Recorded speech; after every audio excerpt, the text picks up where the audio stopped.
Welcome everyone.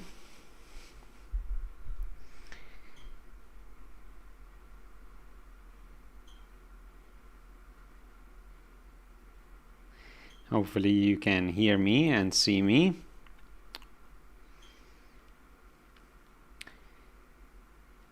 I am just double checking if everything is working.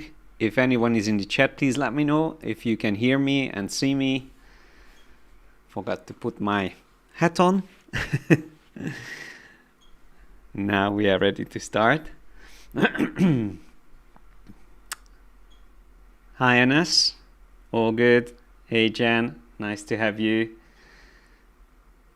Everything's good, perfect. All right, so we have another window open for another meeting, but I don't think anyone is joining there. I will just keep it open, and I think Shumi is in that room as well. She can let them in if anyone will join, but I think we're just going to continue with YouTube and concentrate on that. Oh, hi Lorraine, thanks for joining. Oh, it's Liz, sorry. I thought that was Lorraine. Awesome. Thanks for everyone for joining. I want to double check. I can actually see already Tina is here on the Firefly board, and also I have Shumi. I created a Firefly board for us to work on and collaborate with for this workshop. So the link is pinned in the chat, and also it's in the description, so you can access it from there. And it's a Firefly board, so it's going to be something that everyone can use. If you have a Creative Cloud subscription, still until the 1st of December, it's completely free to generate within Firefly and Firefly boards. So anything that we will do today, as long as you are a Creative Cloud subscriber, or now it's called Creative Cloud Pro subscriber, and then everything, so you won't use up your generative credits, you can feel free to do it. And I'm just going to show this quickly on my screen. So if I go into generate image, if I choose any of these models, either the Adobe models or the partner models, let's say the most recent Nano Banana Pro, you can see it says uses 0 credits. And that is because we have this special period from the 1st of November till the 1st of December. Adobe is allowing us to test these out without using up any credits, which is great. I heard a rumor that they might extend this grace period till the 1st of January. It's not confirmed yet, but it might happen. And I can already see some cursors moving around. I'm going to turn off the show cursors option for me. It's also a quite cool feature here in Firefly. If you don't want to see other people's cursors moving around, just come up here, click on the little icons showing how many people are on the board, and then turn off the cursors if you don't want to see them. We will still see if someone moves things around. So I would like to ask everyone to be careful not to move the existing components and assets that I prepared here. It's not a big deal if you do, because I have a backup for these, but try to keep things that I prepared on the boards the place where they are. And if you want to start generating things, feel free to do it anywhere below these boards, so you can already start doing something if you want, test things out. One of the coolest thing in Firefly boards, and the reason why I really like to use it, is if you click on an image, any of these images that you see here, the most useful feature in my opinion is this one called load prompt. If you click on that, it will load below the prompt that I used to achieve that result, and you can also see the reference image that I used, which was created, which was used for creating this new image. So whichever you click on, and then you click on load, you will be able to see exactly the prompt, the model that I used, the aspect ratio, and the reference image, or in some cases multiple reference images that I used. And I'm going to walk you through why I did certain things on these boards. There's a couple of examples here that we will look into. And there's a lot of other Firefly boards that I prepared that I want to walk through. I'm just going to quickly flick through these. Lots of interesting examples here. How generative AI can be used for ideation, coming up with ideas before we get started and get our hands dirty in applications like Photoshop and start working on DSS that we produce. So the way, and this is the way I like to use AI. The way I work with AI is that I consider it a very similar setting or very similar resource to stock photos and stock illustrations. And I use it to generate assets and to experiment with styles before I actually do something in Photoshop or Illustrator or InDesign. So it's just a different way of sourcing images. And you have to always be clear. It's important to be transparent to the client that you are using generative AI for exploration and ideation, and it speeds up the process and helps to reduce the amount of revisions. I go to big teams, mainly around London. I go to international companies and I train creative teams on how to use AI, and I've learned a lot from seeing how they use the tools and AI in general, and the things that I'm going to show today and the things that I will be talking about throughout the design sprint is all these things that I've learned from these big companies. Like I went to companies like BT, Just Eat recently, which was really fun, and yeah, there's lots of things that I've learned from the workshops that we've done together.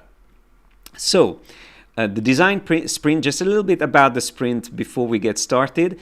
There is a link in the description below if you want to find out more about it. It's something that we will start in January next year, and it's going to be a 3-week intensive collaborative workshop that we do online, so you can join from the comfort of your home.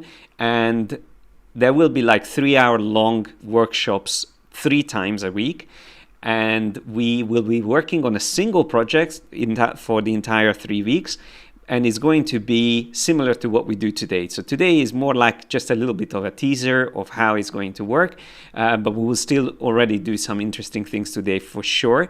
But of course, for 3 weeks, we will have a lot more time to work on this project. And the aim is to have by the end an entire product ad campaign built from start to finish, and something that you and all the attendees will be able to work on with the guidance and help from me and my team. And of course, like last year, when we did Design Sprint, we will be using our community, which is an amazing place where all of you who join the Design Sprint will be able to collaborate, share your work, and this is where we will be able to see and give you updates on. So as an example, here is the thread or the posts from last year. So we worked on branding, editorial designs, posters, logo designs, ads for products, maps, and so much more really cool things that we worked on. And you can see, yeah, so we had some amazing designs created here. So I am very excited for this new design sprint, and I can't wait to get started. But today, like I said, we will be going through the initial steps that you need before you get started on a big campaign like this one. So I am going to first explain to you the process that I usually go through to collect and gather the assets that I would use for a campaign. So in this case, if we have a product, and this is a product that exists, the Crocs sandals. However, the design on it is something that I generated. So I came up with this coral reef inspired version of a Crocs sandals. And let's just say that's the task for us to create an ad campaign for this. Now, you can already see that I've done all the work here that I would normally do before I get started in Photoshop. And Shumi already also went into Photoshop and did some designs. Shumi is in our creative team, so she did some explorations with using some of the generated images and just to see how it would look in an updated version, or like a refined version where we already have the typography, some additional elements. But essentially what I normally want to achieve with AI is to come up with the assets themselves. Like in this case, what Shumi used was one of these images where I used this prompt, which you can see here below. Again, I just used the load option. Pair of Croc sandals with colorful and creative studio backdrop, coral reef made from paper. So it was as simple as that, and the reference image was this shot showing the sandals from different angles. Now, these are the important starting assets that we would need to continue working with.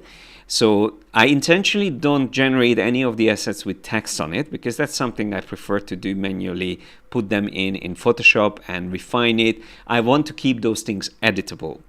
So consider the things that you generate in Firefly similar to things that you would have as a photo that you downloaded as a stock photo, or a raw photo in some cases, or an illustration that you can work with. And it doesn't mean that whatever we see here and whatever we generate is a final product, and it shouldn't be. So it should always be a starting point that you can then further refine and make changes to. And iteration is something that is actually very easy to do here within Firefly. So one thing I would like to start with, a little exercise, is that we would like to maybe take one of these images, let's say this one here, and you can also choose one of these images and just select it, and either hold down the, actually best thing to do is right click and say copy, and then you can go down and either do it in a separate Firefly board if you want, or just paste it into the board. When you scroll down a bit further where there is an empty space, you can start working and find your own little space on the board, and you can start working with a selected image. It doesn't have to be the same that I chose. You can choose another one. I just want to show you how changes to images work within Firefly. So once I have an image like this that I like, I would just go into the generate image option. I will remove all the prompt from here, and I will remove the reference image as well. And I click on that little thumbnail down at the bottom, and I will click on this here. Now, I'm not sure if it shows up on the screen when I open the generate. It seems like it's not showing. So when I open this little tab here at the bottom,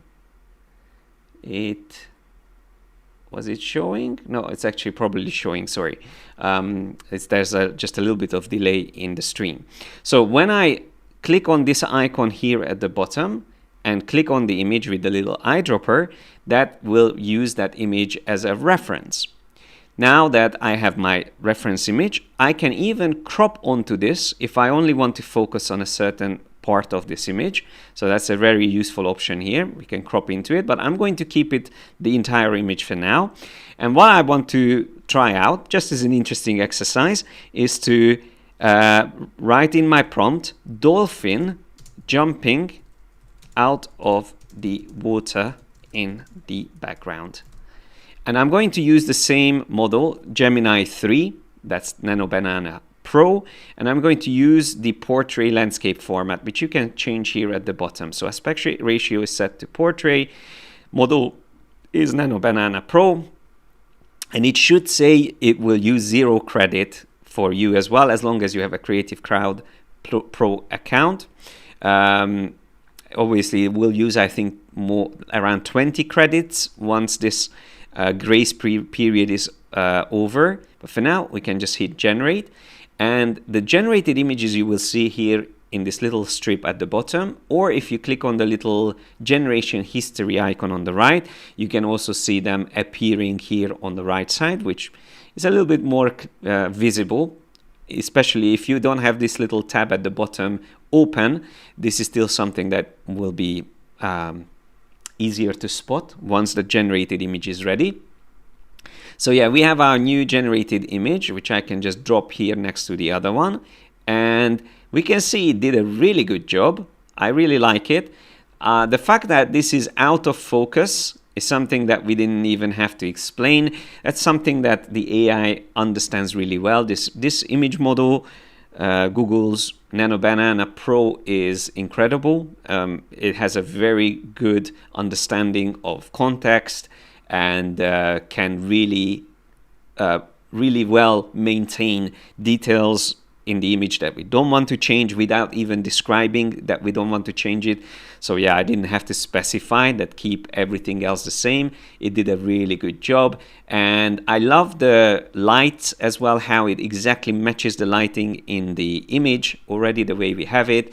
And let's just take this further. So I'm going to now click on this image. So I reference this image. I want to continue changing things on this, and I'm going to say tropical background, a tropical island in the background. So I keep adding layers in the image in a way. It's almost like working with layers in Photoshop. Tropical island in the background. Let's just try this again. I just press enter. And by the way, if I come here in my generation history, we will see again the new image showing up. And you can even use the search here to find, once you generate a lot of images, you will be able to search here, which is also useful. Or you can click on these arrows to see the images larger. That's also quite useful. And you can also click on that little icon there to quickly load the prompt. Okay, now we run into something that is starting to break the realism of this image. So Nano Banana now is struggling to add even more details in the background. As you can see, it created something that shouldn't be possible. There's like the dolphin is out of focus already, and then it added an island that is in focus in the background. So this is not good, and this is where we start to be a bit more clever. So what we can do, unfortunately, there is no way of adding annotations with like a brush. I would love to have that. However, what we can do is we can draw shapes. So for instance, I can draw an ellipse. I can draw over this image here, and I want the island to be somewhere around here. So I'm going to draw it there, and I'm going to change the color to maybe orange. Yeah, maybe somewhere around there in the background. Like that. Okay. And then I'm going to select these two together. If I click on reference image, it's not going to work because, as you can see, it's only referencing that image in the background. But what we can do is to group these two things together. So if I select that shape and the image behind it and right click, I can choose group, or you can press Command or Control G. And then if I now use the reference option, it's still not using the both of them together. Let me try again. Yeah, there you go. Now it worked. So once you group it, you can see that annotations that you add will also be used in your reference. Now, why is this important? Because I'm going to say tropical island in the background, where the orange ellipse is, make island out of focus. So I'm a little bit more specific now, and I will say small tropical island in the background where the orange ellipse is. Yes, I think that should be enough. So let's try it now. And I'm just going to zoom out a bit just to see what everyone else is doing. I can see some other generations here. We have a really cool nighttime version of the original image. I love this. I love the lighting. This is great. Unfortunately, it doesn't say who did this. That's one thing I would love to see when I hover over here on the right. It only tells me the source, which is the model that was used and when it was created, but it doesn't say who created it. So whoever made this in the chat, if you let me know, I would love to know who did this. This is really nice.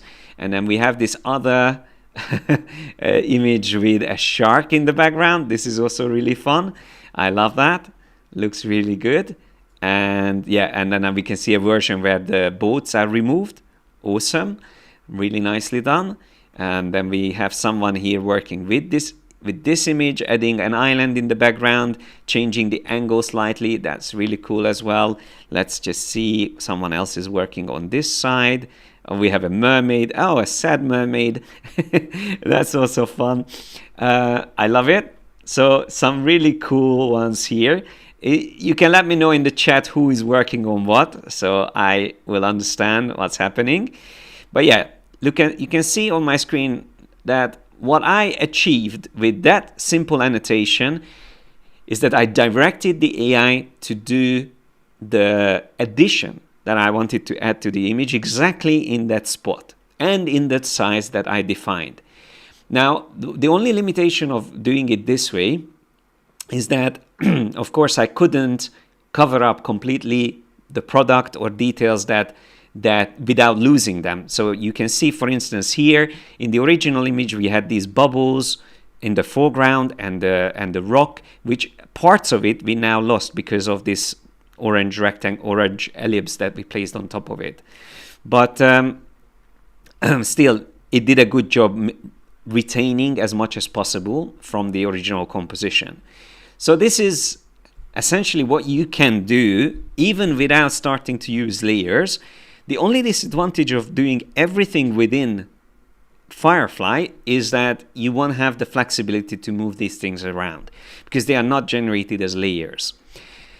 So what we can do, if we want to keep things as layers, is to download an asset. So for instance, this one here, I'm just going to download. Let me just drink some water for some reason. My throat is not working today properly. Cool, I can see Jen and Shumi commenting, and we have Apurva working on the night version. Awesome. Keep on iterating while I'm going ahead with this. So I'm just going to show this in Photoshop, the same steps. I am going to zoom a bit closer, and if I want to be very specific where I want that dolphin to be, I can just make a selection. And I really like this tool called the Selection Brush tool. It's a fairly recent tool that they introduced, and I can actually draw over the image and even like make a shape like this, and then let's just draw over it a bit more. Let's just say this is where I want to see my dolphin to appear. So right above the sandal. Okay, and then I'll type in dolphin. Okay, dolphin jumping out of water, or dolphin jumping is probably enough. I'm going to maybe I write dolphin jumping, water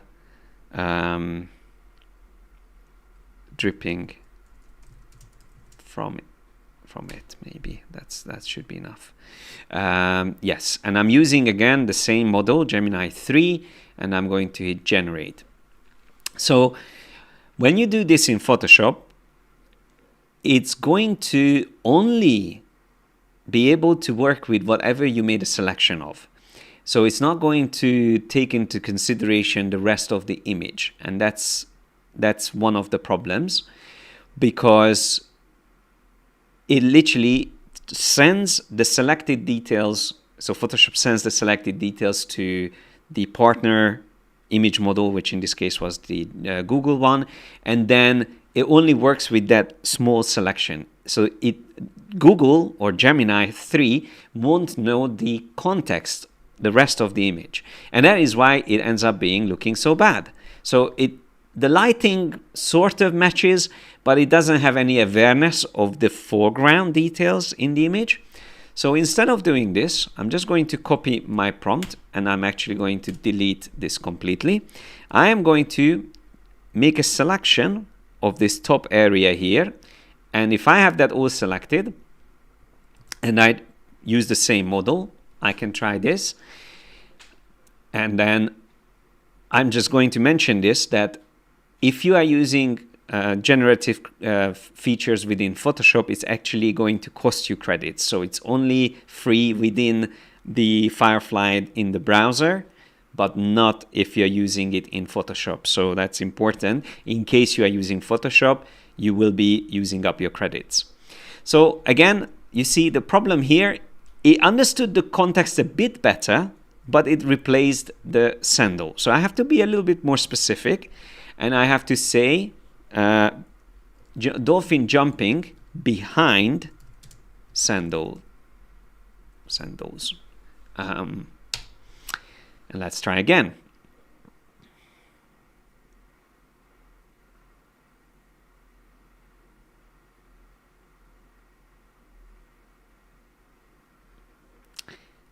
Okay, let's see what happens now. I'm just reading the comments at the same time while this is generating.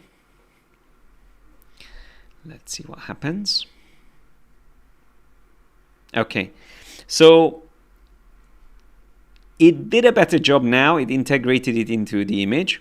However, whenever you do a generation like this, even though we are in Photoshop and we can turn this layer on and off, it's still going to be hard to make changes to it because it is still a layer, just showing you, this is the layer that was generated, that the sandal is now baked into this. So I won't be able to move the dolphin around independently. So what can we do? How can we make a dolphin generated that is going to match the lighting, also is going to be, I mean, out of focus is something we can easily fix later. It doesn't have to be out of focus, but I just want to make sure it matches the lighting, but also it will allow me to move it easily around and compose it into the shot exactly where I want it. So how can we do that? What I would normally recommend to do is to actually work with something like this, which replaced the sandals. And why? Because now what I can do is, having this image selected, I can just say I want to make a selection of this. So I can go select subject, right? We make a selection of the dolphin, and it ignored all the water drops. I'm not going to worry about that for now. I am just going to turn this into a smart object first of all. Right click, convert to smart object, and then add that mask on it. And now that we have it masked out, we can select the sandals by using select subject on that original image. Should be able to select the sandals really well. And we can copy this onto a new layer. That's Command or Control J. So we have the Crocs. I will also turn this into a smart object, right click, convert to smart object. And now if I drag this above the dolphin, you can see that we will be able to work with this much easier. So I can move the dolphin around and it's behind the sandals. So I can make the dolphin smaller because it's already a smart object. And I can find the exact angle that I wanted, which was actually something like this. So I want to have a bit of overlap between the two, maybe something like that. We can make it slightly bigger. And you see that's already much better to work with because we can really compose it the way we want it. And by the way, since we got the sandals on a separate layer, we can also start making changes to this if we wanted to, but we still have the original image in the background. That can easily be fixed. So if I again choose select subject, what I would normally do is to go to the select menu and choose expand the selection by maybe 20 pixels, and then use remove from the contextual taskbar, which should do this on a separate layer. I think it's a non-destructive change. Yeah, you see it did it on a separate layer. So now if I want to move the crocs around, I can easily do it without having anything behind it. So if I wanted the crocs to be maybe a little bit less of an angle, I can move it this way, the other way, I can resize it. For now, I'm just going to keep it the way it is. And to match the focus on the dolphin, what I'm going to do is to go to the filter menu, blur, and going to choose probably Gaussian blur for now. That's the easiest one to use, and increase the radius. The only issue is if you use this filter when you have a mask, is that it's going to not blur the mask out, so the edges will still feel very sharp. So what I normally do to keep everything non-destructive is to wrap up the mask into another smart object. So right click on the layer, choose convert to smart object again, like that. So we have a smart object inside the smart object, and now we can use filter, Gaussian blur, and we can go up to maybe, let's just do maybe around this much. Yeah, Gaussian blur is not always the best choice for blurring out details. Let's just try another one. I think if we go into blur gallery, and maybe we can use the field blur, sometimes gives a better effect. Especially we can use bokeh, light bokeh on the dolphin. That's quite nice. So because we already have bokeh effects here on the water, so it's quite more realistic to have that in the background. And we can obviously reduce the blur if we wanted to. Well, that looks a lot more realistic. So we don't really see the dolphin exactly, and that's why I don't bother about having a missing fin there, because I can always fix that later. I can say, okay, now I like the focus, but the cool thing, I can still move this around, so I can still reposition it. And if I want to fix the fin, I can double click on the smart object, come inside it, maybe even extend this with the crop tool, extend the canvas, make a selection here, and then say generative fill, and say fin, dolphins fin. Or maybe we can say add missing fin, tail fin, I think it's called, tail fin. And we can probably make a bigger selection, so I'm going to make a larger selection here. And we can just say generative fill, add missing tail fin for dolphin. Yeah, let's do generate. Okay. I'm going to take a quick look at what everyone else is doing in FIREFLY boards soon. I just want to finish this quickly here in Photoshop.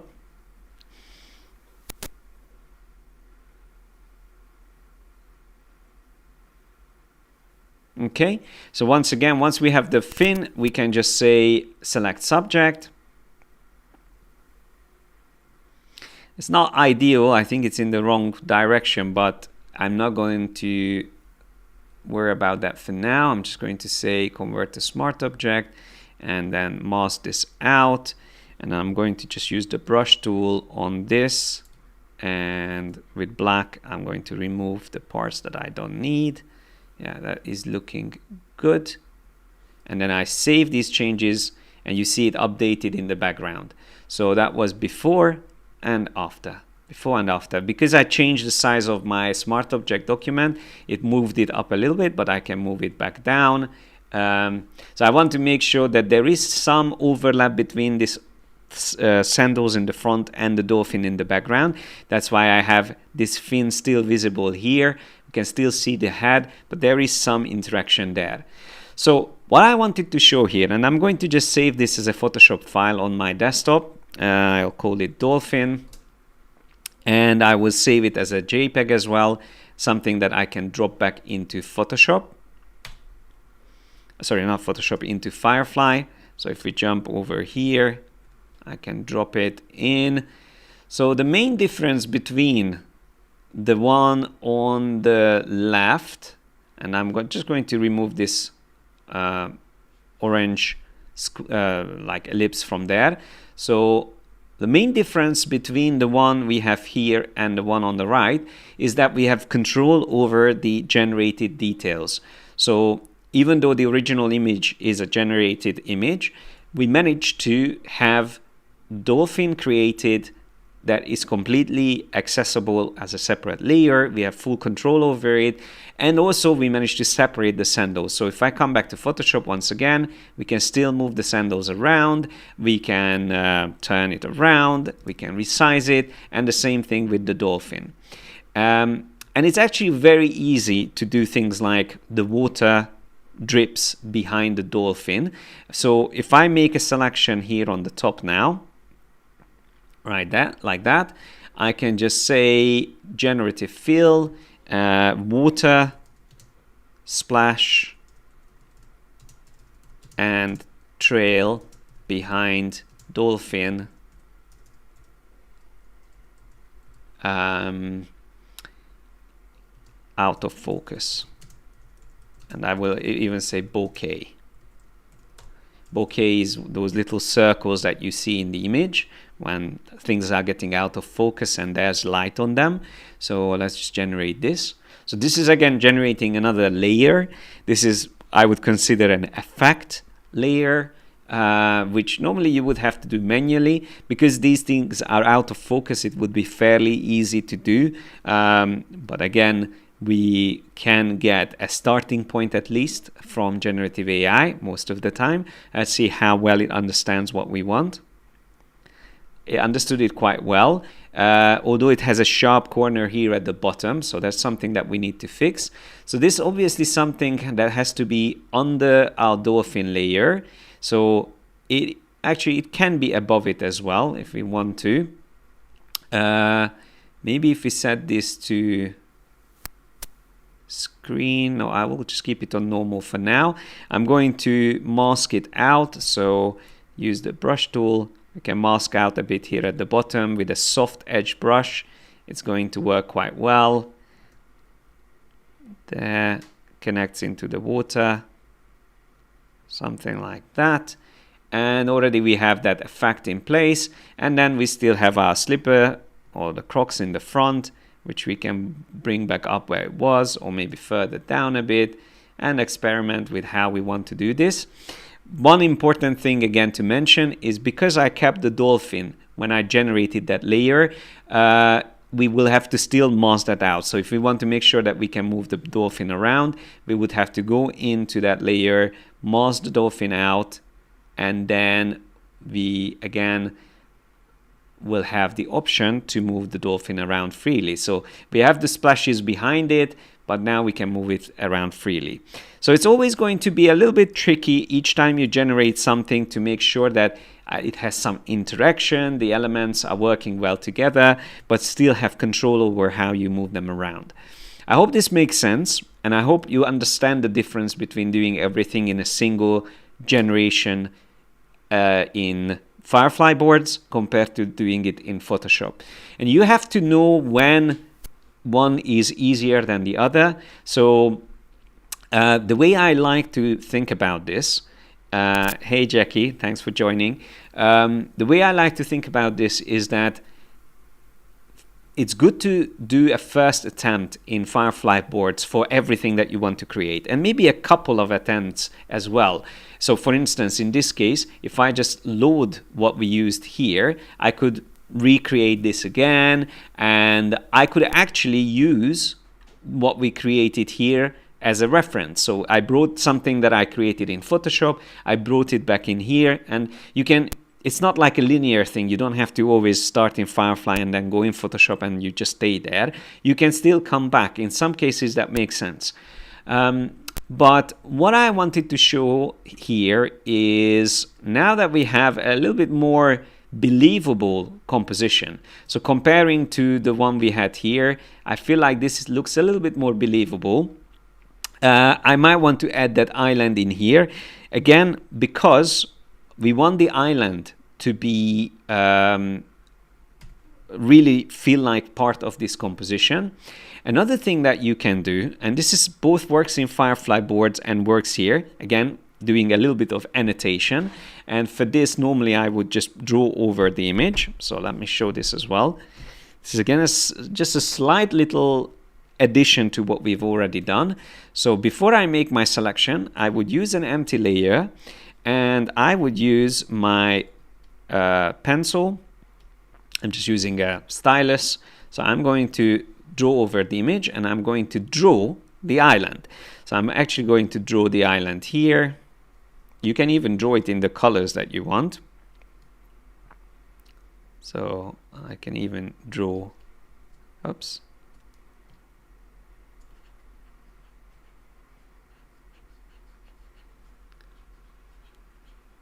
So if I want to be very specific where I want the island, maybe even the island can go further this way. And then I'm just going to use some green color for the palm trees.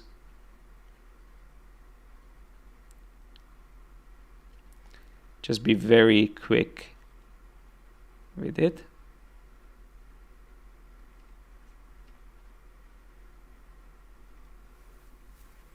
Like that, and then just to indicate what we want. Now that we have that in place, maybe we can just draw over this a little bit further down. Okay.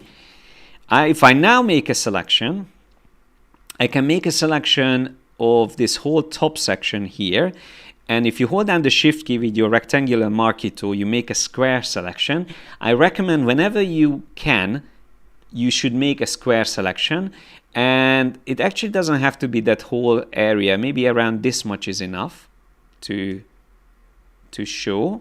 So a square selection is the best to work with, because if you use a square selection when you generate the layers, it's not going to mess up the proportions. Sometimes you end up having distorted details if you're not using a perfect square selection. So this is always the best like setup. And I'm just going to say add, oops, oh, where did my selection go there? So generative fill, I'm just going to say add tropical island in the background.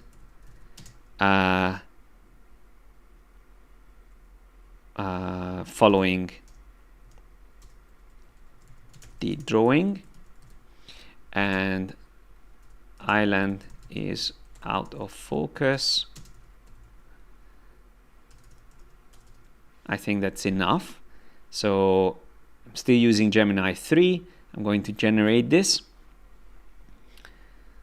So what we are doing here is specifying exactly where we want that edit detail as a sketch annotation. So this is more sophisticated than just drawing a big shape somewhere and say like, I want the island to be there.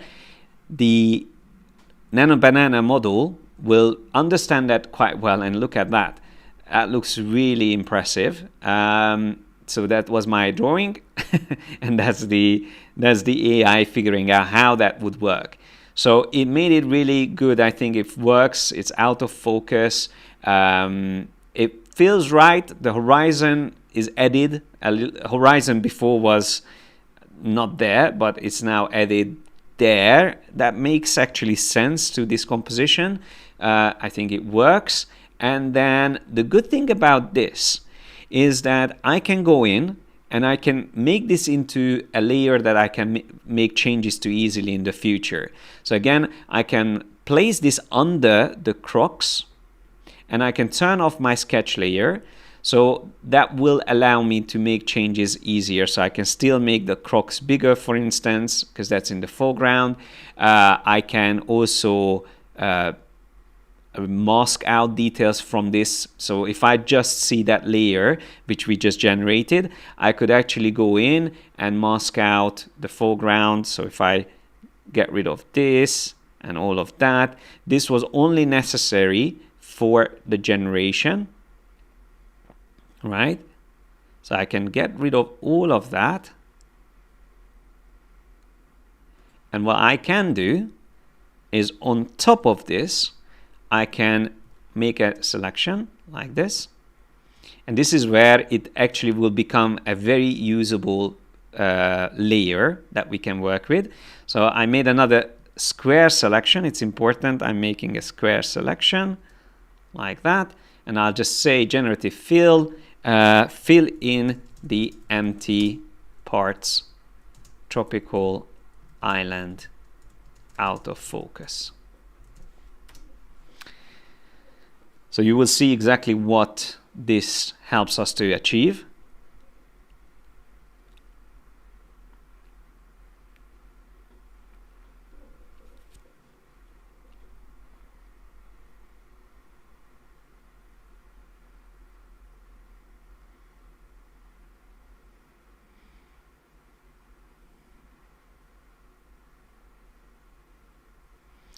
So it keeps the original details almost exactly the same, but it adds a bit more of the sky and the clouds and the water. So now we can even turn off that other layer, bring back our additional layers like the dolphin, bring that in front of this. We have our additional details here, and then we have our water effect on the dolphin, which I believe we had in front of the dolphin. Yeah, let's just move this above there, and then the crocs we have on the top. So now if all I have to do is to come back to this layer and blend it in. So I'm just blending it into that other image like that. And if I wanted to, I could get rid of the sky from here because we already have the sky on the other one. So if I say select sky on this layer, just have to make sure, yeah, that's the sky. Can remove the sky like that. And then now we can just have the crocs brought back. And you can see, I can even move this down a bit if I wanted to. I can mask a bit more out from the foreground to make sure that the stones are visible. So yeah, we have the island generated exactly in the position where we needed it. And it's matching the color and lighting of this original image that we have because we generated it together to start with, but now we separated it. So yeah, you have a lot more control if you do things in Photoshop, and you have the options to move things around. So once again, now all of these things I can move separately, and I would just have to refine the edges and the selection and the masking. So hopefully this makes sense. Let me know if you have any questions so far, but I am going to keep moving ahead with this project. But first I would jump back in here and see what the others been working on. So I can see that we have another version of the nighttime image with fluorescent details on the sand. That's beautiful. It's also really nice addition. We have a guy inside the the crocs and the shark more visible. That's also fun, really cool. And then we have this lady here chilling on the beach with the crocs in the foreground. Really nice setup. There's the big mountains version or smaller mountains version. Look, both they both look really good. Cool. Okay, so, and I can see another, actually that may have been my version of the dolphin there, I'm not sure. But yeah, so we can see that there is a lot. By the way, if anyone works in Photoshop on that composition, feel free to export it as a JPEG and drag and drop it onto the board. And you can even make a little note with the text tool next to your generated image. Just make sure it's small, maybe like 50 points or something like that. So you can put text in and make a note about something that you made or maybe a question that you have. So if you are using the FIREFLY board with me, you can do that and I will be able to see what you've done. So far we've done quite a a good couple of little experiments here. I'm going to bring everything in one place, so sorry if I'm dragging away someone's work while you are doing things on it. I just try to collect things a little bit more in one place. By the way, if you select multiple images, you can resize them easily. I'm going to grab Shumi's images as well and bring them in here. And A is the shortcut to create an artboard. I'm just going to create an artboard like this. This one, I don't know whose version was that. I'm just going to keep it here. So yeah, we can see now everyone's work all in one place. All right. Now, what I want to move on to, so I think this explains the way that you can iterate and ideate to make changes to images that were created for a campaign.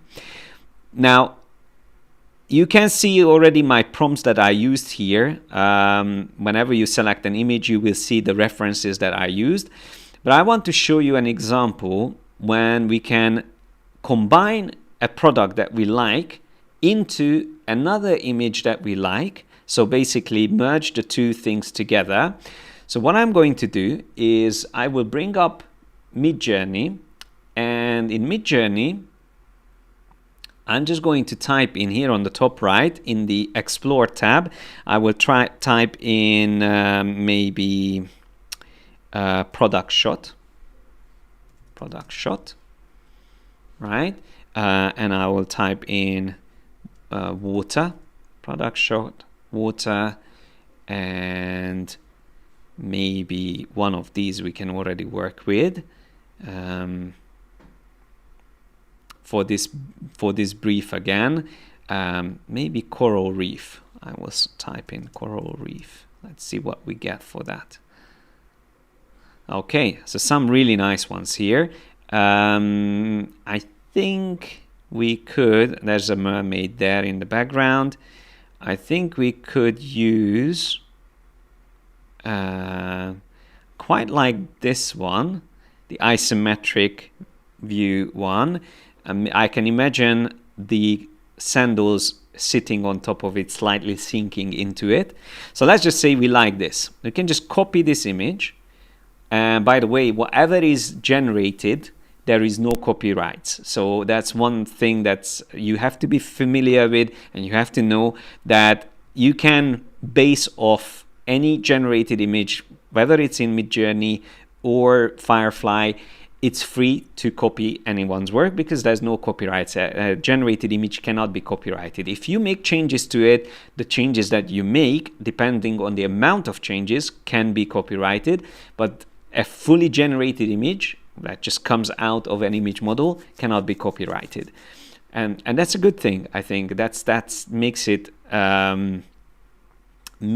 it less valuable, a generated image, compared to a photograph or compared to a drawing or any other medium that actually produces something from scratch. So we have the image I just brought in here. I'm just going to crop into it a little bit like that, and I'm going to reference this. So I will click on this image as a reference, and I have already my original Crocs product in here, and I'll say place colorful Crocs, a pair of colorful Crocs shown from a pair of the colorful Crocs on top of the water, slightly sinking into it, and I will set the aspect ratio to square, which should give it enough space to do that. It might need to be portrait, but I'm going to keep it in square first, and then I start it, and I'll just do another portrait version just for good measure. By the way, you can have 4 generations running at the same time. I hit the portrait one twice by accident, but you can run 4 generations simultaneously within Firefly boards, which is useful because you can experiment, tweak your prompt a bit while you're waiting for the other ones to be generated. You can see the new ones showing up. And so you can see what I've done here is I found something on Midjourney that was generated by someone else, and I bounce that idea with the, merge that idea with the product that we are trying to promote. And you can see it did a brilliant job.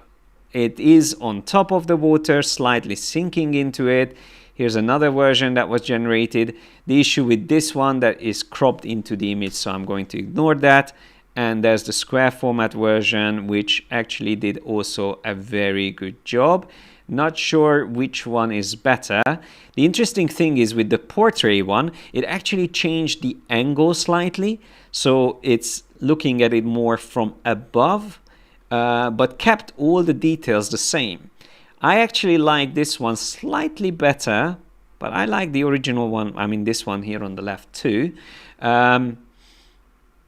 Hard to choose, but they are both quite good. So again, this is just something that I wanted to show quickly, that anything that you find in a platform like Midjourney or Firefly has also its own inspiration, explore tab, I think it's called also here.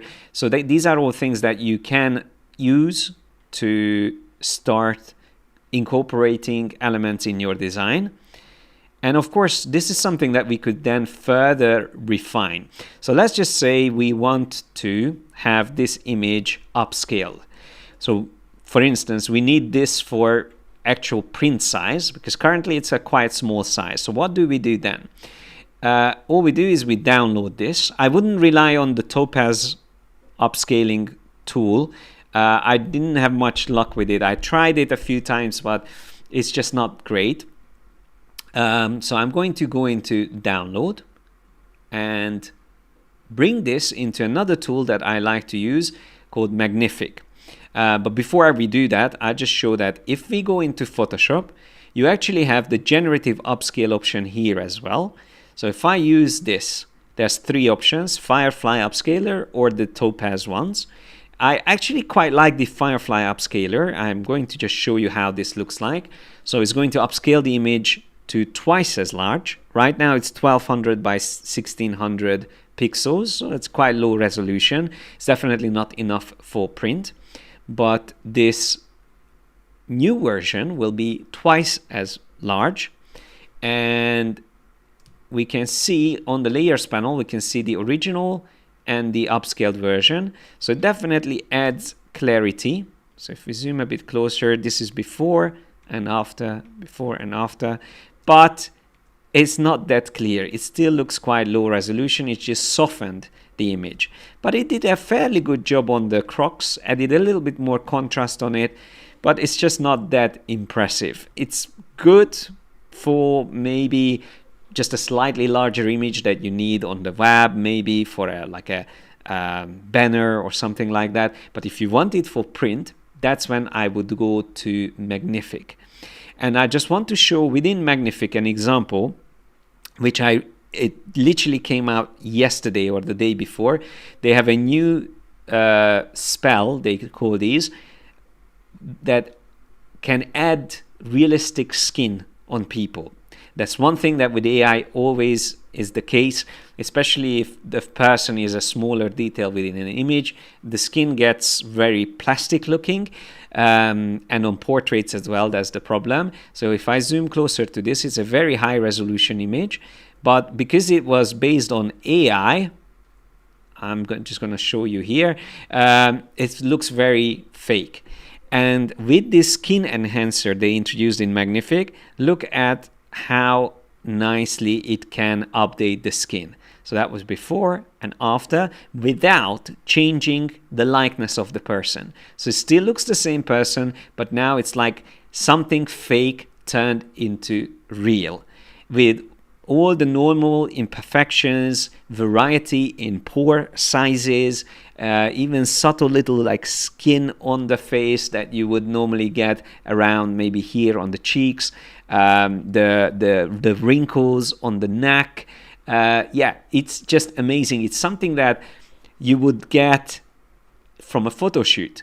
And this is actually before retouching. That's the great thing. So you could still go in and retouch this, or you can blend the two results together to get like the best of both worlds. If you want to have a very nice soft skin but still make it look realistic, you just overlay these two images on top of each other in Photoshop, and then you get a really good result, which I can actually show if I still have that file here somewhere. Let me just find it. Tropical portrait.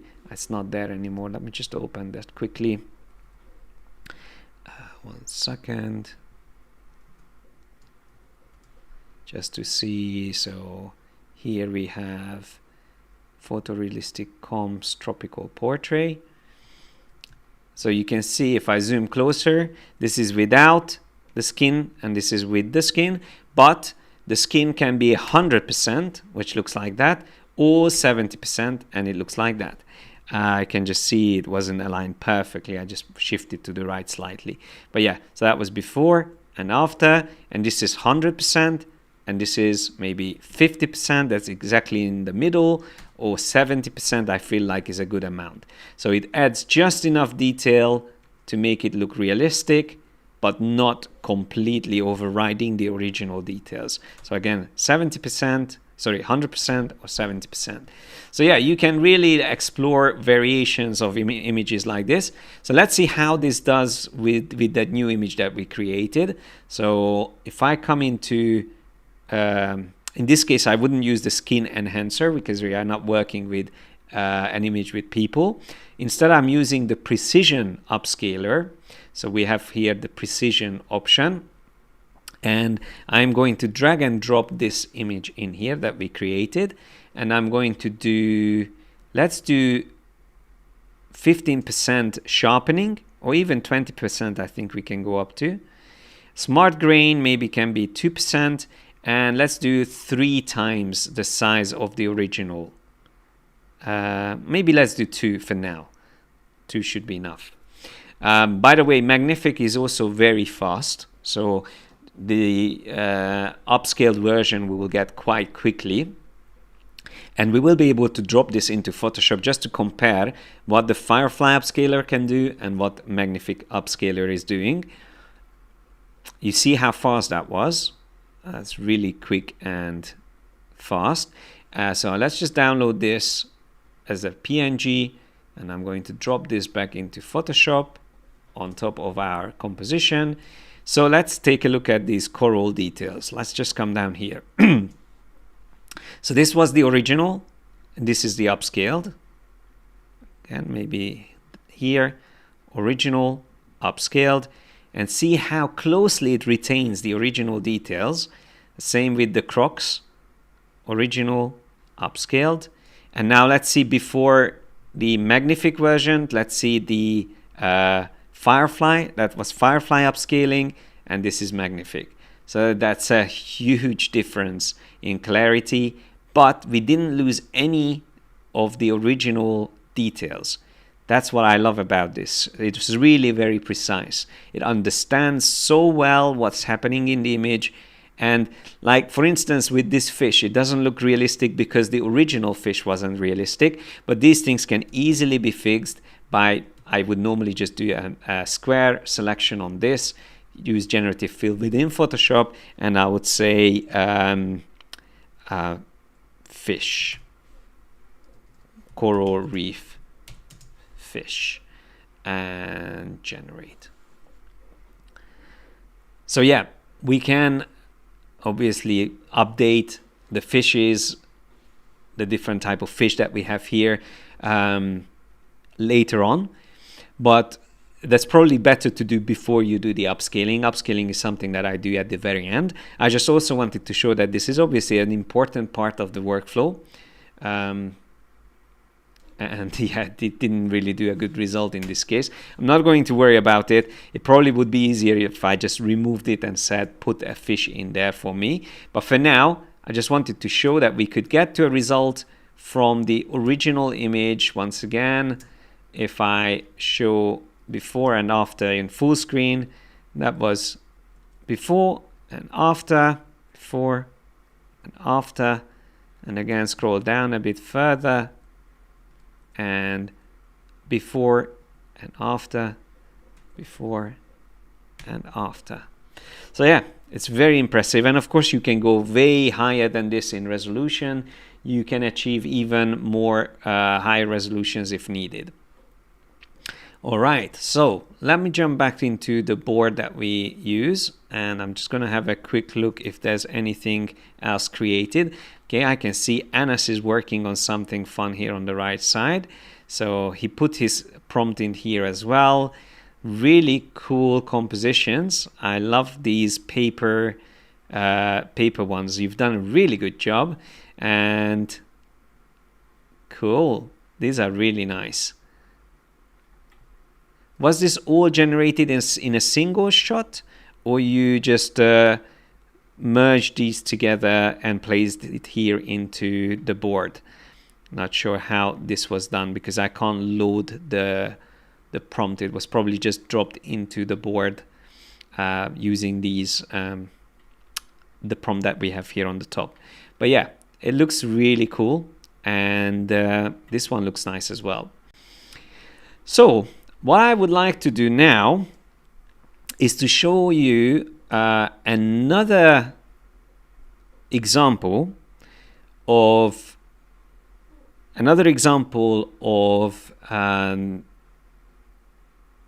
exploration when you don't even have the product. So if you have to come up with the packaging for a product, for instance, I would normally go down a route like this. So with this coffee product that we have here, before I even got to this image that we have here, I actually did the following exploration here in Firefly using this prompt. I'm just going to load. It's another prompt, this one here. Grid of close-up product shots of product photos of 4 different whole bean coffee bag with creative packaging, different visual styles for each packaging, isolated on white background, and the products are not cropped. So the reason I like this type of prompt, the important part here is it's a grid of 4 different images of the same thing that we described, because that way you can use a single generated image to get 4 results. So you increase the chances of getting something good that you can then upscale and refine later. So I don't really care about the details in the beginning. I just want to get like an interesting design. And you can see that Nano Banana Pro is very good at coming up with very different designs. So we get more like kid-friendly, illustrative versions. Obviously, coffee is not for kids, but you know what I mean. We have all of these more luxurious ones, more like futuristic ones, more modern ones, more traditional ones. And out of all of these, I really like this one, this ethereal origin. I like the logo, the name, and even the painting on it. And especially, I love this string on the top. So what I've done is I chose that image, and in Photoshop, I made my notes on it. So I said, I want to have a sticker here. I want to change the whole beans to whole bean coffee, that text. I want to keep the string, but I want to make the packaging taller as well. And using this image as my reference, and also another reference where there is a sticker there, I like the sticker on that packaging, I could create this.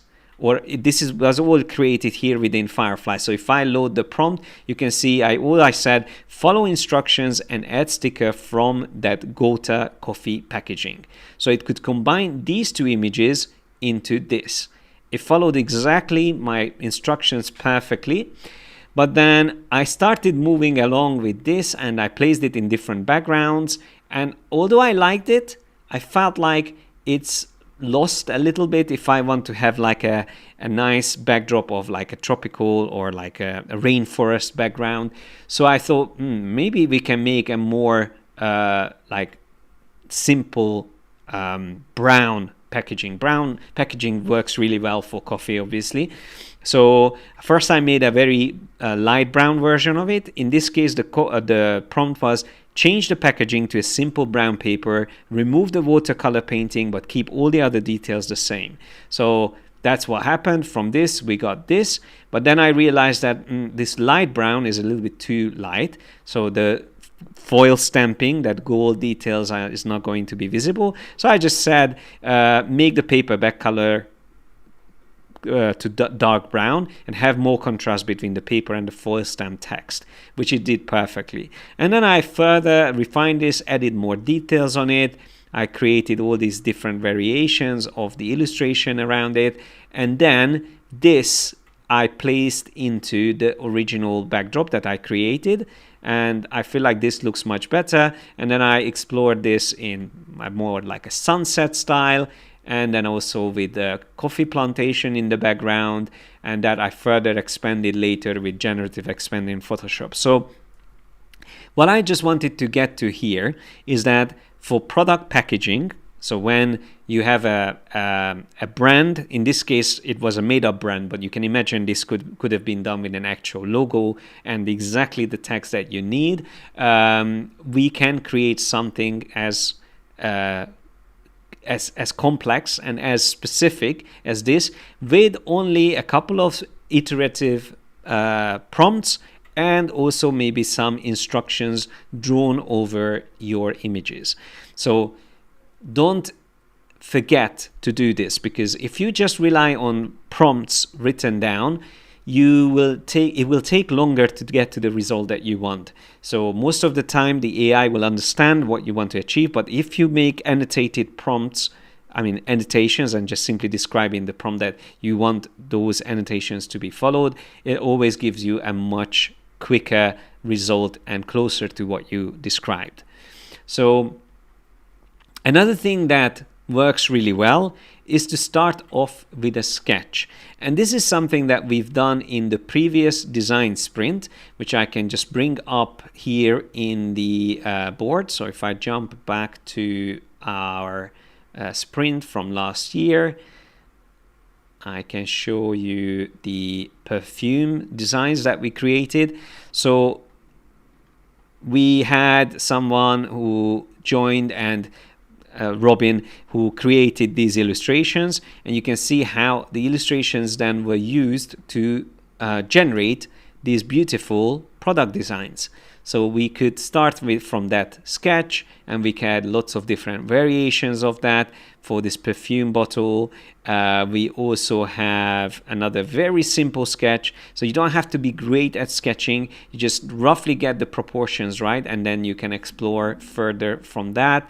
Here's another example, Tracy's sketch then turned into an actual product shot. We also have Marisol. We can see how that cool design of the snake and the leaves is showing up exactly in this version of the generated version. And then we also have another one here by Anna Claire. Original sketch turned into the product really nicely, and then later put into a poster.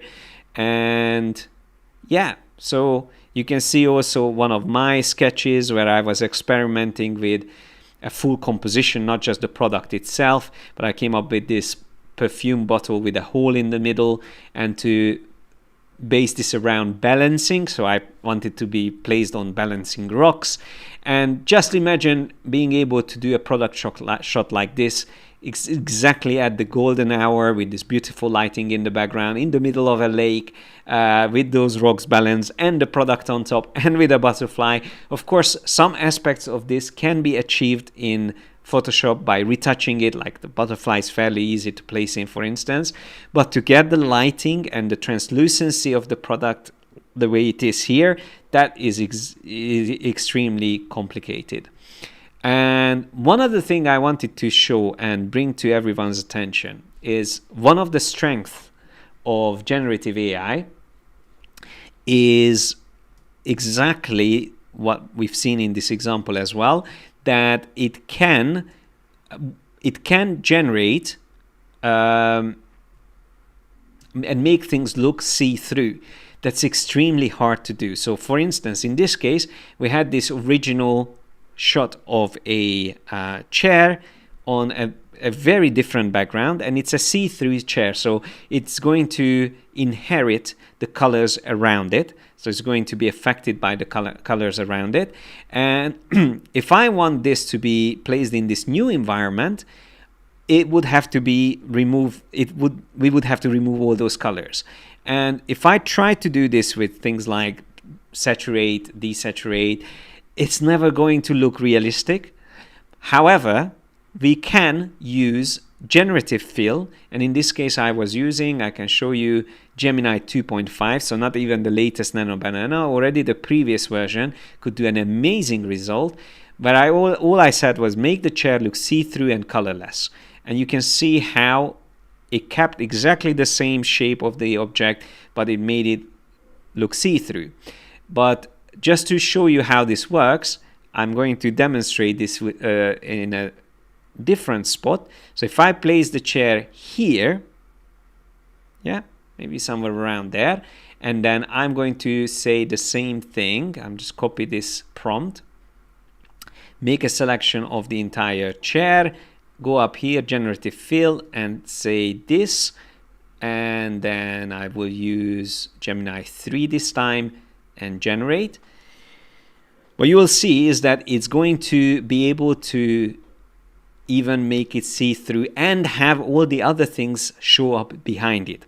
So even though it doesn't have the exact details of those objects behind, it's going to be able to estimate them, and it's going to add the reflection on the chair, the shadows, and everything that's needed. So look at that.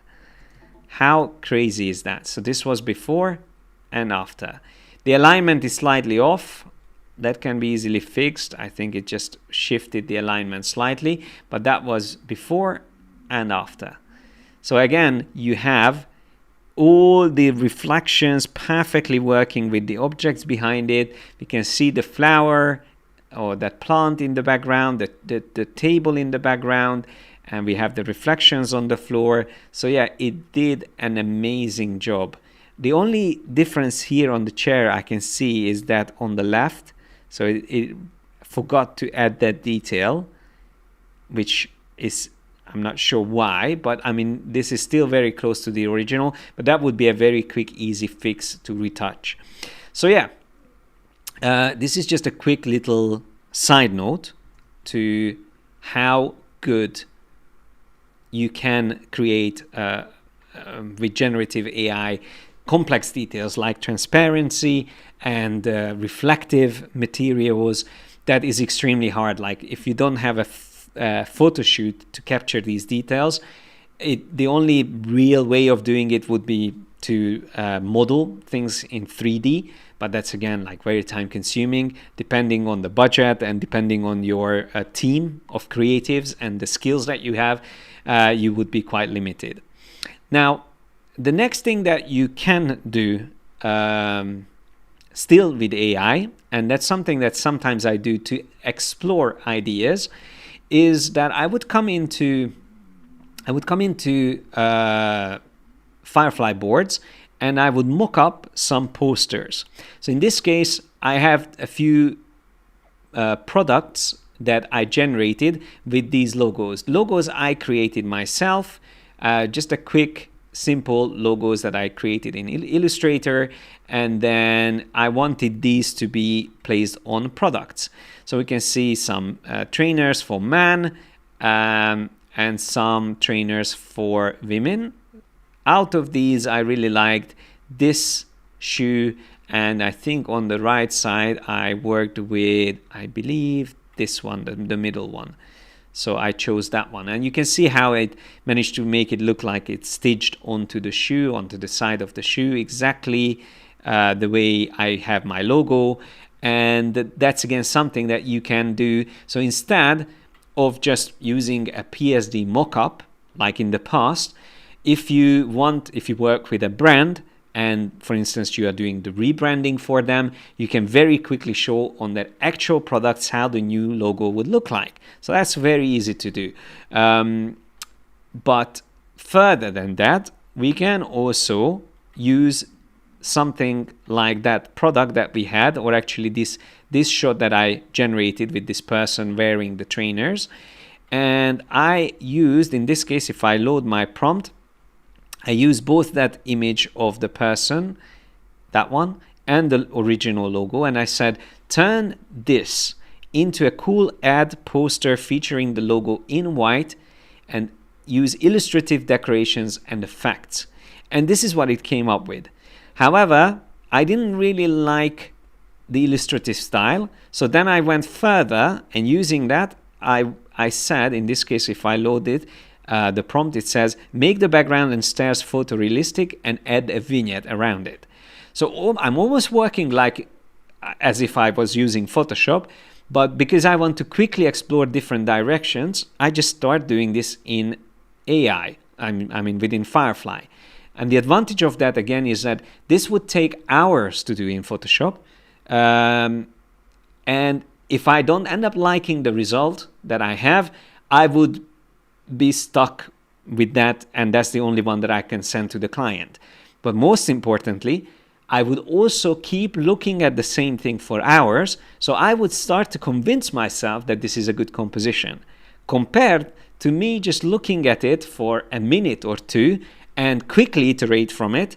Will help me to stay a little bit detached from this and be able to judge it better and decide whether this is the right direction or not. So if I have to work with this shot of the trainers, I could then further explore different things. Like in this case, I said, turn the background and stairs into futuristic neon lights and grid.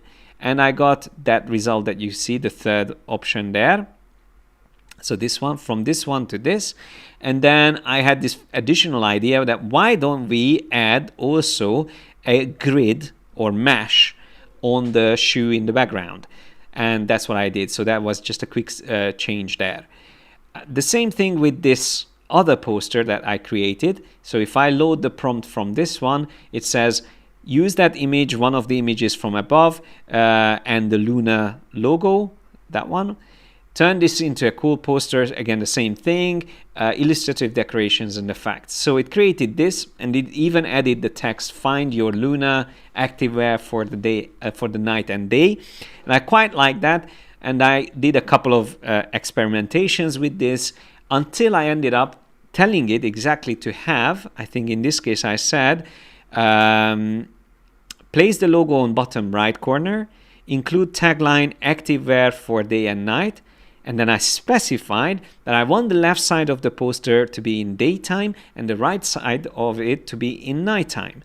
And that's how it ended up creating this result, which then I further refined. Here on the right side, I wanted more illustrative details, and I came up with something that is quite impressive using the original model and already have a little bit of the branding built into the poster. So this could be a great example to show to a client before you commit to adding all of those details. So I can later on work these details up in Illustrator. I can either trace over them or do something similar to this, not exactly following the same illustrative details. But the most important thing is, first, I can get to something that I like, and if the client also likes it, that's when it makes sense to refine this. So it's important to make it clear to the client that this is just a preview. This is just a direction that we wanted to explore, and we want to see what the client thinks about it.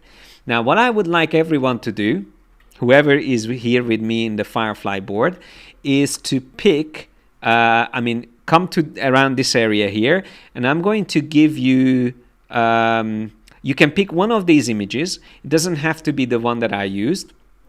You can even choose a different product if you want from one of these trainers, and then try to get to a result like this one or this one, which is good enough to present to the client and say that this could be a visual direction that we can use for the promotion. So yeah, pick one of these, either one of the shots that I created, and use it as a reference. So you don't even have to copy them. You just have to use the generate option at the bottom and pick an image. So in this case, I'm just going to pick maybe another image with the model standing. Maybe this one here. I'm going to use that image. And I'm going to try to turn that into a poster.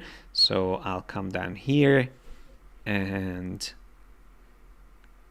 add poster featuring, add poster, and then the logo I'm not going to place. Actually, we can place the logo as well. So I'm going to also sample the logo.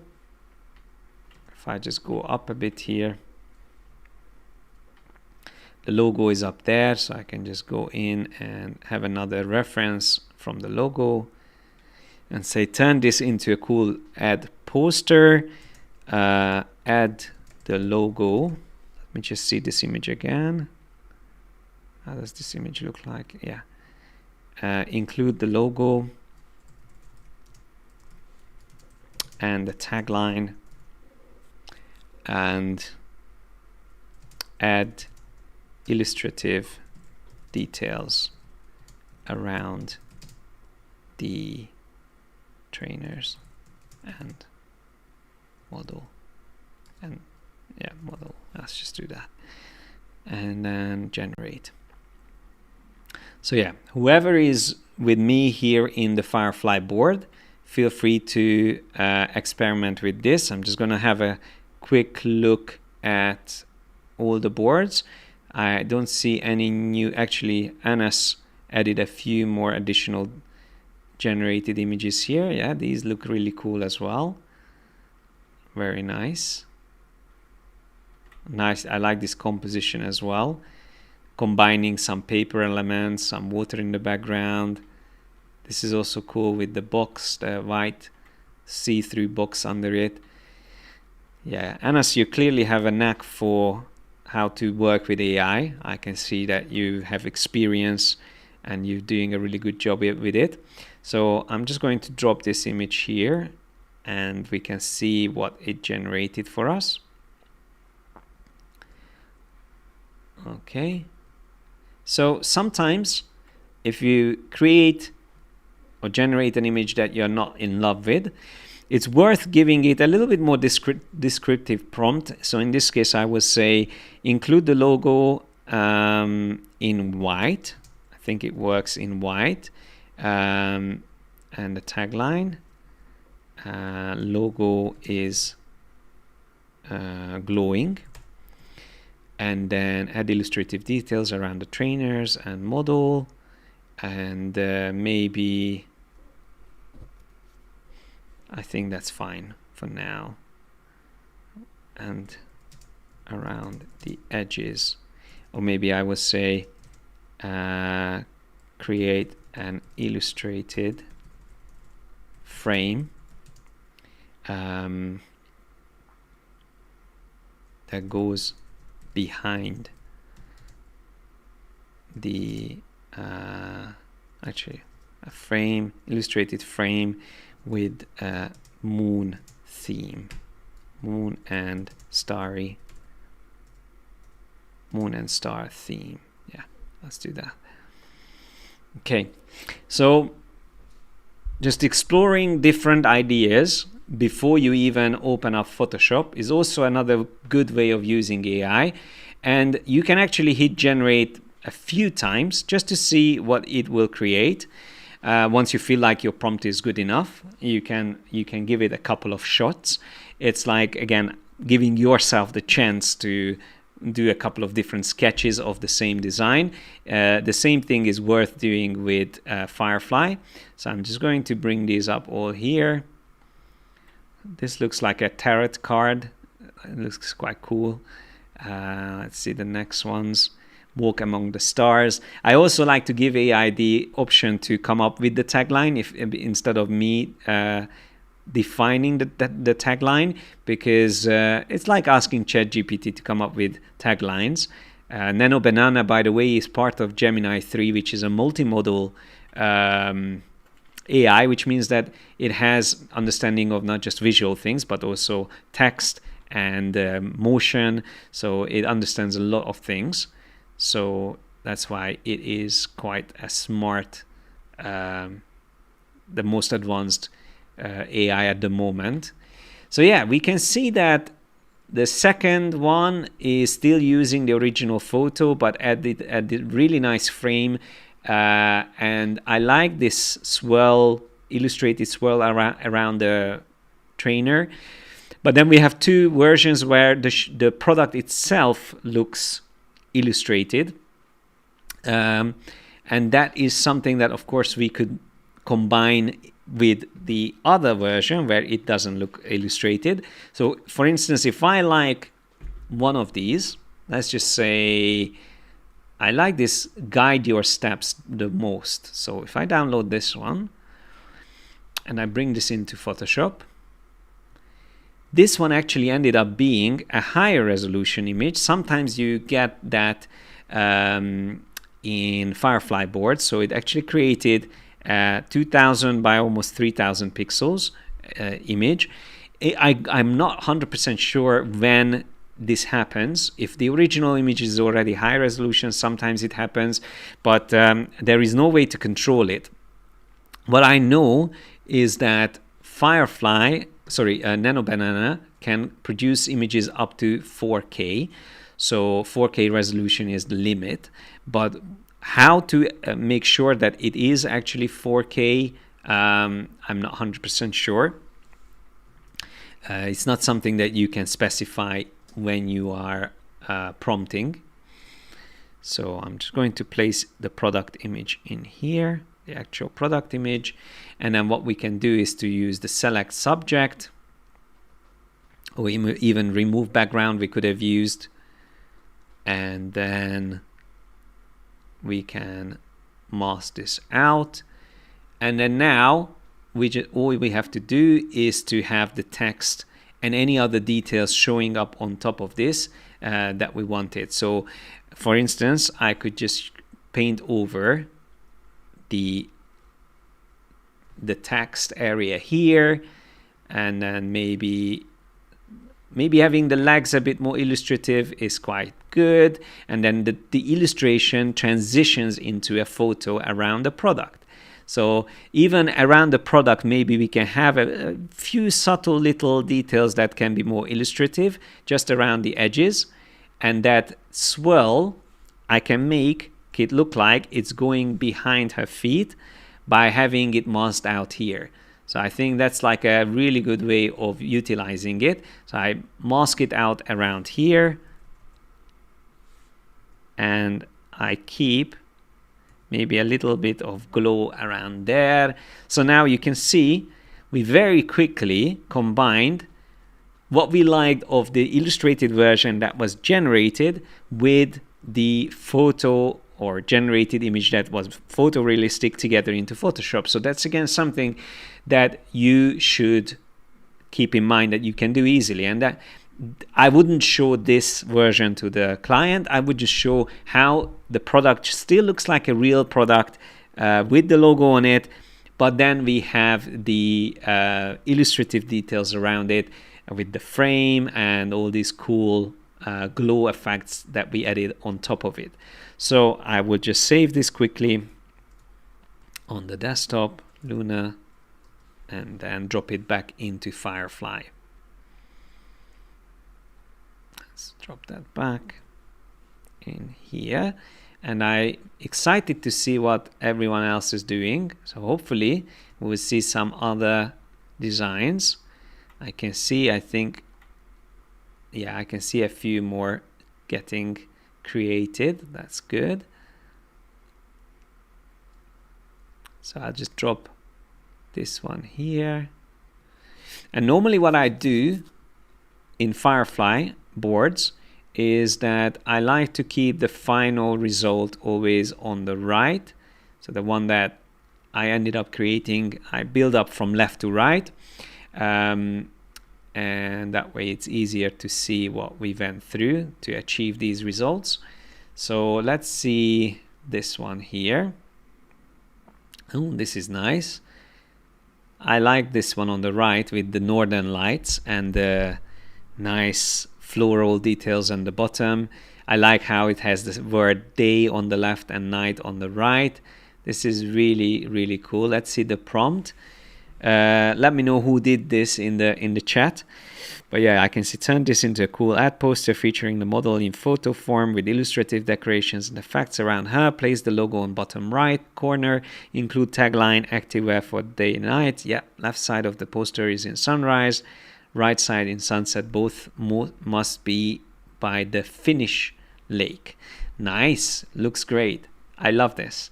The one on the left is good too, a more urban setting, but I really like this one.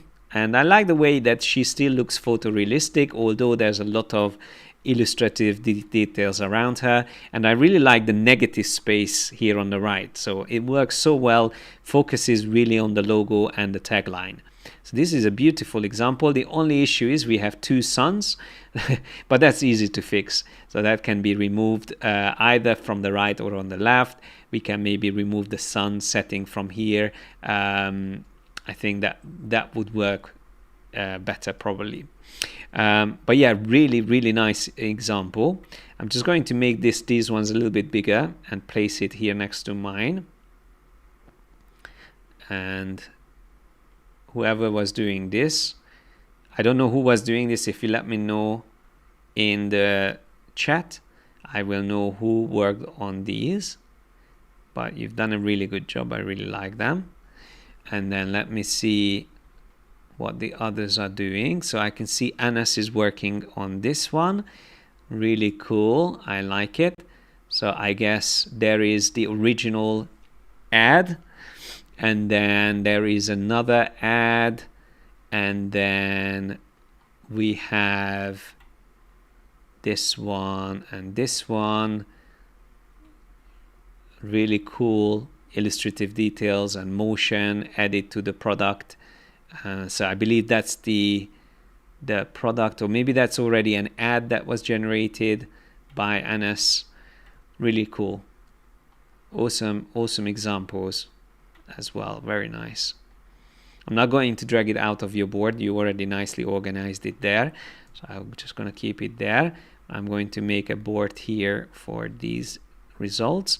And anyone else who is still working with me, feel free to experiment with one of the trainers' images or come up with your own image. And I can see also, I think Shumi created a version of this. Most likely this is in InDesign because it has the text wrap used around the person. Although Nano Banana can do this as well, but I believe Shumi did this in InDesign using that image that she generated on the left. So if she's still on the chat, she can let me know if she was doing that or not.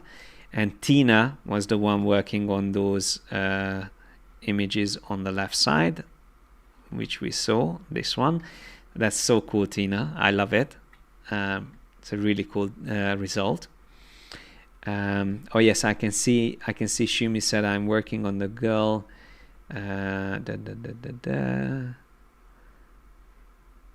think it will work well as a magazine spread. So yeah, most likely that was done in InDesign. Okay, so while everyone is working on this board, I want to just show a few other examples of processes that can be interesting to see. One other example is how you can use an AI model and how you should use AI people in your compositions. One thing you should stay away from is to base your people that you want to use in your composition on real people. That's that can be a problem. That's what's called AI cloning. So you should avoid doing this type of thing where you have a stock image of a person, another person, and then you start iterating and asking image models like Nano Banana or Firefly to change the pose or extend those people, and then start turning them into a composition like this. And you can see they look almost exactly the same as the original shots of these people. So it's their likeness that you are stealing. That's AI cloning, and that should be avoided. What you can do instead is to work with fully generated people. You can say make it similar to another person without making it look exactly the same. So as long as you alter the likeness slightly so it's not recognizable, that should be perfectly fine. So in this case, this was actually a long prompt you can see here on the bottom, and that's how these people were generated. And by the way, I just want to show this also quickly, the final result of this. If I open this up in Photoshop, you can see I ended up having them change slightly. So the person and the woman on the left actually ended up having a short hair, but this was the original one. If I jump back here, you can see the original generated image, and then the one that I ended up creating. The reason I'm showing this is just to show you the amount of resolution that you can achieve with the techniques that I'm showing you. So if you use Magnific, Photoshop, Firefly in a good combination, you can end up creating amazing resolution. And also, you probably noticed how fake these look like. That's because I haven't done the skin enhancement on them on that version. But look at this. So if I zoom back a bit, that's without skin enhancement. Looks very plastic and fake. The eyes look very like glass eyes, and then this is using the skin enhancement. So it's incredible how good it is by keeping the little blemishes and the freckles all in the same place, but still make them look more realistic and more embedded into the skin, and also adding all the pores and making even like the hair, the eyebrows more realistic. But most importantly, also the eyes look so much more alive. Like this woman here on the right, if you focus on her eyes, you can see how just simply having the eyes, the gaze, not exactly looking at the camera compared to her looking at the camera, how much difference that makes. So before and after, it's a very subtle little adjustment, making also the pupils look more realistic, not so big, but actually look the same size as this person's one is also a big difference. And yeah, like looking completely fake and AI to something that looks realistic. So when you start working with an AI model, you can still end up creating something fully realistic and extremely high resolution. We are having almost 8,000 by 5,000 pixels. That's I don't know, close to like 90 megapixels, I believe, 80-90 megapixels. So we have an extremely high resolution image, and no matter where I zoom on, you will see the amount of detail we have here. So it's incredible amount of details. Maybe there's some telltale signs of AI here and there, but that could be also fixed. But in general, it looks incredible. So you can end up creating exactly the pose, the type of models that you want to work with in the combination, and in an extremely high resolution end result if you are using the techniques that we covered here already. But what I wanted to show you is that when you work with models or an AI model, you can very easily contain or retain the consistency now with these models like Nano Banana Pro and even the previous version of it. So you can see I have an image of this person with the flowers in her hair, but this is actually based on an original shot of this stock photo, this one right here. So I'm just going to drop this here on the other one just so you can see it. So this is something I found on Adobe stock, and I really liked the aesthetics of the hair and the makeup, and I used this as my reference for the image that I created here. And you can see that the model completely changed, so no one would be able to say that it's exactly the same model. And I explored different ethnicity models, and I then used them in different poses. And you can see again, not only the likeness of the model, the AI model in this case, can be retained, but also we can have them in the same poses. They can be in the same environment, lying down, jumping around in front of a very specific mountain in Italy. And we can have them in a flower, a swing made of flowers, or her a bit more abstract or more creative composites where she is holding on to a dandelion, and yeah, it's floating in air. We can have them sitting on big flowers. So these are all stuff that would be incredibly hard to do if you have a photo of a person and you want to make it look realistic, that they are actually sitting, in this case, on this flower. I'm just going to open up the prompt here. So it's a daisy, but it can also be a sunflower. We can iterate and make changes to which flower we want to include in the image. So this is how you should be working, again, similar to what we've done in the previous examples. But if you need to feature a person in an image, whether there is going to be a product there as well in the end or not, but if the person is important and you need to keep consistency, so there will be a couple of different shots of the same person doing different things. So this, you can imagine this as a campaign, and it will use both this image and this image and that image. Then you want to retain the likeness, and the simple way of doing this is simply referencing the image. So in this case, I was referencing, I believe, let me just scroll back here on the left. I was referencing this image, which shows her dress, her face, and the hair close, and that is something that then the image model will be, or the AI will be able to figure out, but will allow it to stay consistent to it.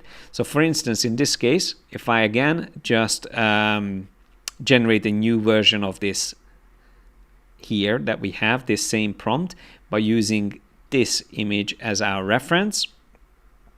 Actually, let's load this one. She's laughing and swinging in a swing made entirely of flowers, isolated on white background.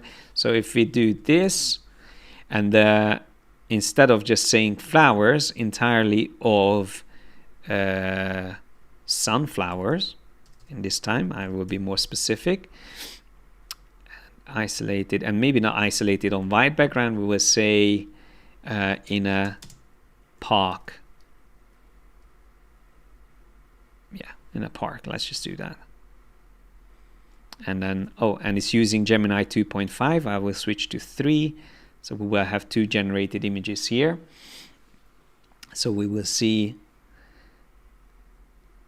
how it's going to look, and whether it's going to stay close to the original reference of our AI model. So the first one is ready, and I think it did a really good job with the likeness. It really looks like her, and it looks like a park, which, yeah, it looks realistic that she's in that park. It even thought of the petals dropping from the flowers, the sunflowers, on the floor and floating in the sky, which is awesome. But this was the previous model of Gemini, and then we have Gemini 3. So we can even compare these two next to each other. So let's see, 2.5 and the 3. model 3. So let's see these side by side. I mean, I like both of these. The swing on the left actually looks a little bit more realistic. The swing on the right looks like it even has the stems of the sunflowers that she's holding onto instead of a rope. Like here on the left side, it looks like more like a rope that's decorated with sunflowers. But again, this is something, once you see some examples, you can be more specific and describe like the things that you liked here on the left side, that there's petals floating off, and also below the fact that there is actually a string holding up the swing. So yeah, there can be a lot of options there. Also, the length of her dress needs to be described in the prompt if it's not originally visible, to make sure that it stays consistent. But if I come further to the right here, there is also another interesting thing that you can do.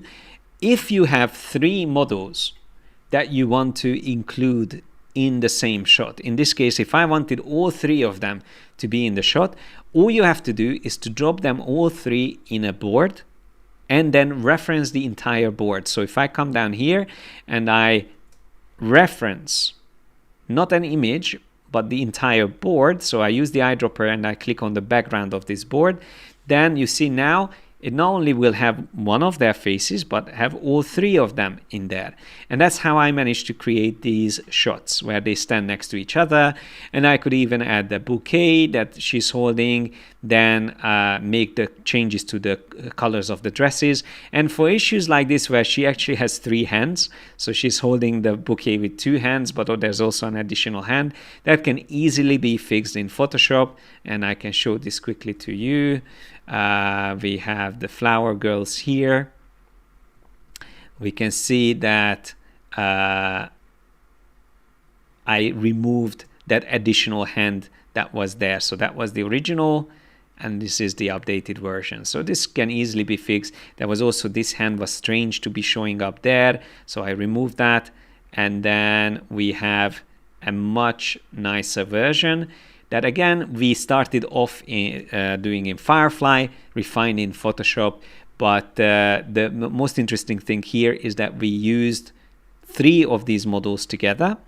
And then another thing that is interesting is to see how an AI model can be placed into an actual location. So in this case, this was another workshop that I did, webinar, where someone asked if we could see this model sitting down in the Grand Canyon in this keyhole rock formation.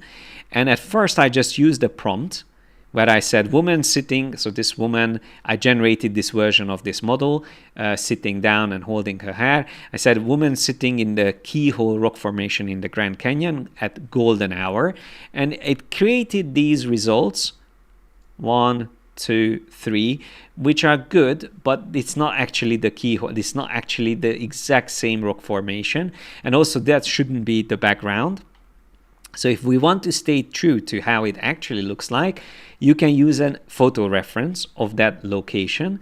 And now using this and that image, we could create this. So if I load this here, you can see I used that reference and this reference and said the same thing. And it not only will now retain the exact look on the model, but also the background, and it will also be able to change the time of day. And once again, this is a low resolution image, which then was further upscaled with Magnific. And sometimes if you have a person that's further away in the image, there will be issues like this. The feet and the hands might look bad, so that can be fixed. That was fixed with Nano Banana after. And then we have, I can show you the final version of this. I think we have this somewhere here. Let me just check. Surfer Girl, maybe in here. No.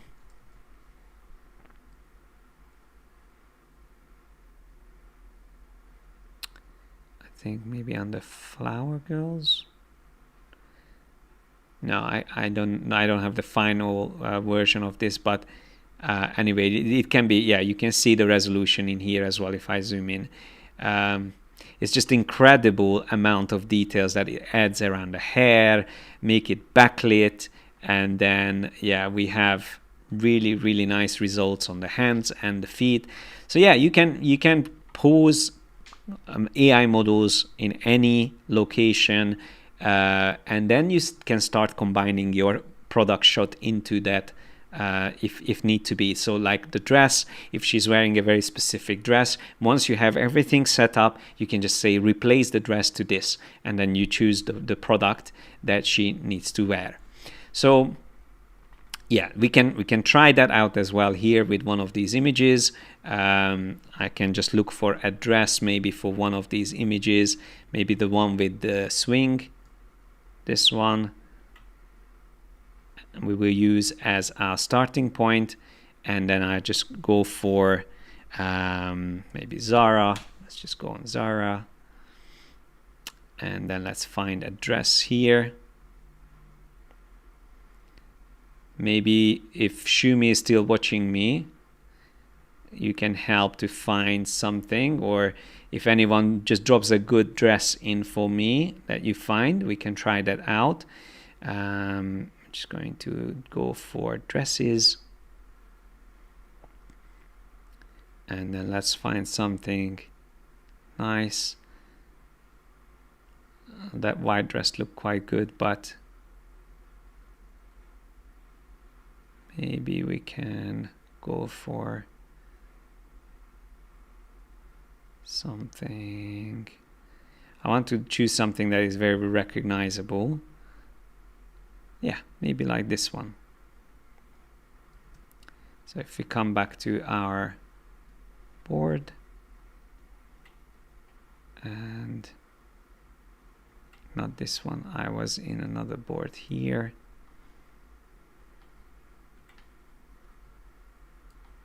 Was it this one? No. Here, yeah. And I drop it in. I could just say generate this image with this and this. Use portrait, Nano Banana 3, and then say change the dress of the woman in the swing to the one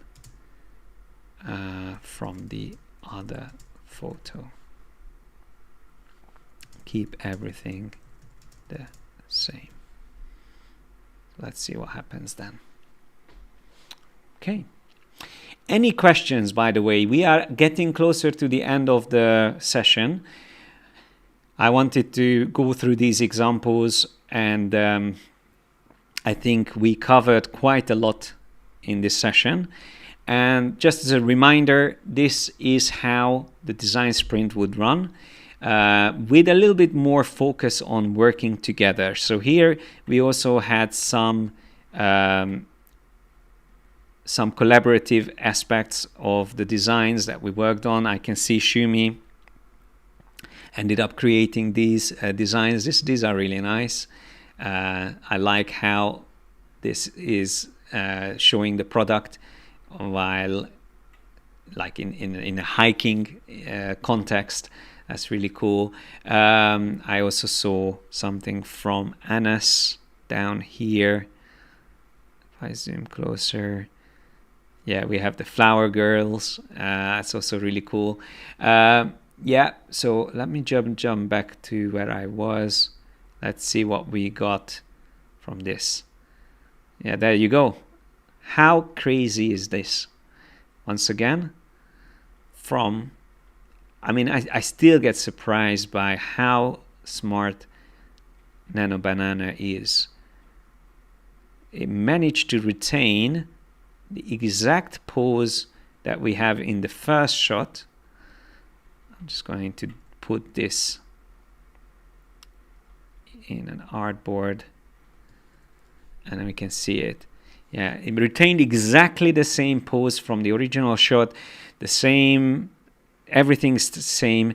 And how close that dress looks to what she's wearing, even down to that necklace that she's wearing. I didn't specify that, but it took that being part of the outfit. And the only issue is that she is wearing the boots is here next to her actual bare feet. That needs to obviously be removed. But if I specify that don't include the boots, keep her bare feet, then it would have not made that mistake. And these are hallucinations. This is something that in the past there used to be a lot more of these, like that would be 6 fingers or 7 fingers most of the time. That's not the case anymore, but it can still occasionally trip the AIs and make these hallucinations. But as long as you are specific with your prompt, it's going to not have that issue. So yeah, it's just crazy how well this works. And yeah, so let me see if there's any questions. I can't see any questions showing up now, so I'm going to zoom out a bit and see if there's any new details added here. I can see Shumi is just working on one more, Chase Your Horizon. Nice, that's a nice composition as well. But yeah, so we've done quite a lot in here together. We worked on variations of these designs, and what I wanted you to mainly take away from this is to how ideation has changed since AI became so good. And if you are not using AI, you are missing out a lot on something that can really make your work more effective. But more importantly, it helps you to stay open-minded and come up with various iterations and directions instead of staying or like getting stuck in one composition that you spend hours on. So all what you can see on this board can be achieved within a couple of hours. So hundreds of different directions and ideas can be explored within a couple of hours, compared to in the past, the same amount of time I would just spend on researching and maybe putting together a mood board. So it's just crazy how far we can get in the same amount of time. Instead of showing just a mood board to the client, we will already have, for instance, with this Crocs, we have a hero shot that we can show. We have a couple of more takes on the same thing, variations of how the model can wear the Crocs, or even combinations of like layered results where we can actually make changes to the composite that we created. And yeah, if you have a team, if you're working in a team, it's even better, because then multiple people collaborate together on the same board and ideate, come up with ideas, and then you can have a review, a team review, and decide what is the right direction to move forward with. And then that direction can be recreated fully in Photoshop, maybe just using elements from the things that were originally generated.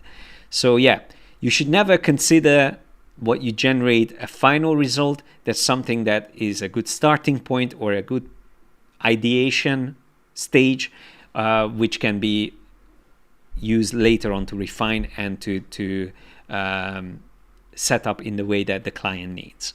I started using this process with clients as well, and I can see the benefits of giving them very polished looking compositions. Like for instance, let's just say something like this that would have taken ages to put together, and if they don't like it, it's not so precious to me. I can just say, oh, you don't like it, that's fine, let's just go with something else. So let's explore something else. But if the client really likes maybe one of these, like the one with this paper designs behind it, then if we have someone on our team like Anas who explored that further, we can just show that, yeah, oh, you like that? Okay, then we have these, and these are all generated as well.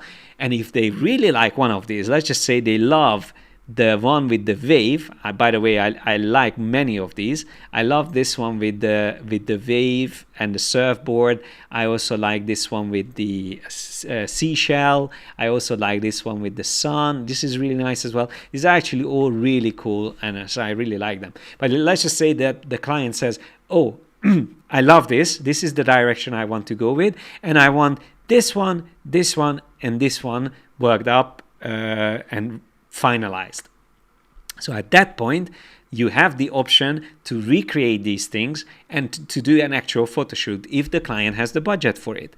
Or if they don't have the budget for it, maybe you just do a photo shoot of the product in a similar colored backdrop just to make sure that it's as close as possible. And then you create a composite of the generated image, upscaled, combine it with a real product shot, because if the product is there, it's an existing product, it should always be photographed instead of relying on AI to produce an image of it.